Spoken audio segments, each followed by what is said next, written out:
Los Angeles, the Clippers knew what was coming. They were prepared. They weren't surprised. Expectations were one thing, though. Reality was something else. The Utah Jazz represented the Clippers' biggest challenge to start the season, a far more experienced, cohesive and disciplined opponent than the Lakers or the Phoenix Suns. The threat was real, and the Clippers responded with a 102-84 victory Tuesday at Staples Center. The Clippers improved to 3-0 to start 2017-18, holding off the Jazz down the stretch after appearing to break the game open by outscoring Utah 33-15 in the third quarter. The Clippers routed the Lakers and Suns with similar third-quarter bursts, but the Jazz fought back. Donovan Mitchell got hot in the fourth, and the Jazz trimmed the Clippers' 21-point lead to 83-76 with 6 minutes, 38 seconds left. Moments later, it was only 88-82, and suddenly, but not unexpectedly, the Clippers were locked in a game in which every possession counted for something. The Clippers starters regrouped and powered away in the closing minutes, using a 14-2 run to subdue the Jazz, 2-2. Blake Griffin led 5 Clippers in double figures with 22 points. Patrick Beverley added 19 and Austin Rivers scored 16. DeAndre Jordan had 11 points and 18 rebounds. Mitchell led the Jazz with 19 points, including 15 on 6 for 10 shooting in the fourth quarter.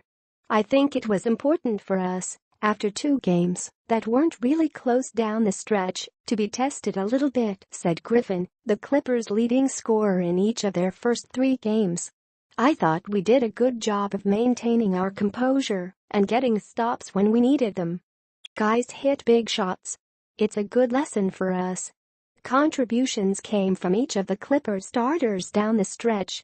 Beverley made a hook shot, Danilo Gallinari made a steal, Austin Rivers sank a three-pointer, Jordan stole the ball, Gallinari sank a jumper, Beverley stole the ball, and then Griffin lobbed to Jordan for a dunk to extend the Clippers' lead to 184 with 1:40 to play. It was great, Clippers coach Doc Rivers said. We had stops and we made big buckets. Griffin's thunderous dunk over a reeling Rudy Gobert highlighted a back-and-forth first half that featured 9 lead changes and 6 ties. The Clippers pushed, and the Jazz pushed back. The Clippers punched, and the Jazz counter-punched. It was that way during the team's first-round playoff series last spring, when the Clippers lost Griffin to a toe injury that required surgery at season's end. The Clippers wound up dropping the series in a winner-take-all Game 7 at Staples Center. A summer of change followed for both teams, but especially for the Clippers. So, any thoughts of revenge or a payback were quickly dismissed. I don't even know what a revenge game means, unless you're in boxing, Doc Rivers said beforehand. You know the team beat you, even though half of your guys don't and half of their guys don't. They're 2 good teams, so it always lends itself to a good game. Mostly, the Clippers were concerned about the Clippers. After all, they lost Milos Teodosic to a plantar fascia injury in his left foot during their 42-point victory Saturday over the Suns, and juggling his guard rotation was Doc Rivers' top priority Tuesday. Austin Rivers started in place of Teodosic, who was sidelined indefinitely. Teodosic rolled around the Staples Center corridors and the Clippers' locker room with the aid of a self-propelled scooter. He smiled and laughed as he talked with Jazz coach Quinn Snyder before the game.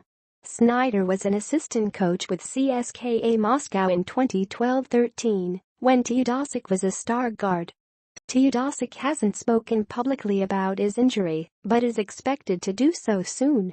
Doc Rivers shortened his 4-guard rotation to 3 for the most part against the Jazz. Lou Williams played his customary backup role in support of Beverley and Austin Rivers. Beverley and Utah's Ricky Rubio led their teams in the early going, each scoring 10 points in the first half. Beverley's standout defense has been all Doc Rivers could have hoped for to start the season. Doc Rivers referred to Beverley as a nuisance. Naturally, he meant it as a compliment.